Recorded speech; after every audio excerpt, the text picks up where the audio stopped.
Iran America మధ్య రగులుతున్న యుద్ధం ఇప్పుడు సరికొత్త మలుపు తిరిగింది. ప్రపంచం మొత్తం ఉత్కంఠగా గమనిస్తున్న ఈ భీకర పోరులో అమెరికా దళాలు ఇరాన్ గుండెకాయపై గట్టి దెబ్బ కొట్టాయి. పర్షియన్ గల్ఫ్ లో ఉన్న చిన్న దివి కర్గ్ ఐలాండ్ పై అమెరికా చేసిన దాడి ఇప్పుడు అంతర్జాతీయ స్థాయిలో చర్చనీయాంశంగా మారింది. ఈ దాడుల గురించి అమెరికా అధ్యక్షుడు డొనాల్డ్ ట్రంప్ స్వయంగా ప్రకటించడంతో పరిస్థితి తీవ్రత ప్రపంచానికి అర్థమైంది. ఇరాన్ తీరానికి కేవలం 30 కిలోమీటర్ల దూరంలో ఉన్న సముద్రం మధ్యలో ఉన్న ఈ చిన్న దీవి ఆ దేశానికి అతిపెద్ద ఆర్థిక వనరుగా నిలుస్తోంది. ఇరాన్ దేశం మొత్తం ఎగుమతి చేసే ముడి చమురులో దాదాపు 90% కేవలం ఈ ఒక్క ద్వీపం నుంచే విదేశాలకు రవాణా అవుతుందంటే దాని ప్రాముఖ్యత ఏంటో మనం సులభంగా అర్థం చేసుకోవచ్చు. ఈ కర్గ్ ఐలాండ్ ను అంతర్జాతీయ ఆర్థిక నిపుణులు ఇరాన్ ఆర్థిక వ్యవస్థ కిరీటంలో రత్నం లాంటిదిగా అభివర్ణిస్తుంటారు. దీనికి ప్రధాన కారణం అక్కడున్న భారీ చమురు నిల్వల సామర్థ్యమే. ఈ దీవిలో ఏకకాలంలో దాదాపు 3 కిలోమీటర్ల బ్యారెళ్ల చమురును నిల్వ చేసేంత భారీ ట్యాంకులున్నాయి.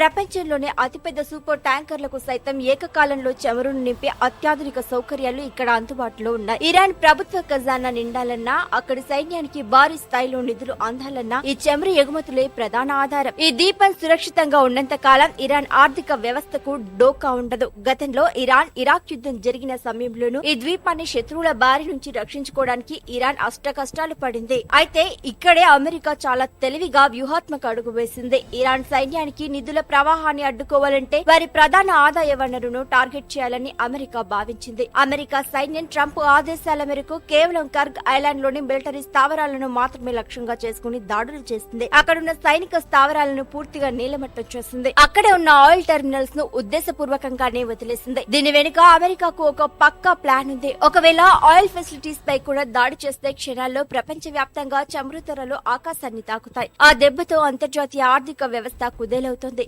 ఆ ప్రభావం అమెరికాపై కూడా పడుతుందనే ఉద్దేశంతోనే ట్రంప్ ఈ నిర్ణయం తీసుకున్నారు. ఈ దాడితో ఇరాన్ నాయకత్వానికి అమెరికా ఒక స్పష్టమైన కఠినమైన హెచ్చరిక పంపింది. కేవలం సైనిక స్థావరాలను ధ్వంసం చేయడం ద్వారా ఇరాన్ కు తమ సత్తా ఏంటో రుచి చూపించింది. అంతర్జాతీయ నౌకల రాకపోకలకు అత్యంత కీలకమైన స్ట్రెయిట్ ఆఫ్ హార్ముజ్ జలసంధిలో ఇరాన్ ఎలాంటి అడ్డంకులు సృష్టించినా పరిణామాలు చాలా తీవ్రంగా ఉంటాయని ట్రంప్ గట్టి వార్నింగ్ ఇచ్చారు. ఒకవేళ ఇరాన్ రెచ్చిపోతే తదుపరి దాడులు కర్గ్ ఐలాండ్ లోని ఆయిల్ ఫెసిలిటీస్ పైనే ఉంటాయని తేల్చి చెప్పారు. మిడిల్ ఈస్ట్ చరిత్రలో జరిగిన అత్యంత శక్తివంతమైన దాడుల్లో ఇదొకటిని ట్రంప్ స్వయంగా ప్రకటించారు. ఈ దెబ్బతో ఇరాన్ ఆర్థిక మూలాలను దెబ్బతీయాలన్నదే అమెరికా ప్రధాన లక్ష్యంగా కనిపిస్తుంది. రానున్న రోజుల్లో ఈ యుద్ధం ఎలాంటి పరిణామాలకు దారితీస్తుందో అని ప్రపంచ దేశాలు ఆందోళన చెందుతున్నాయి.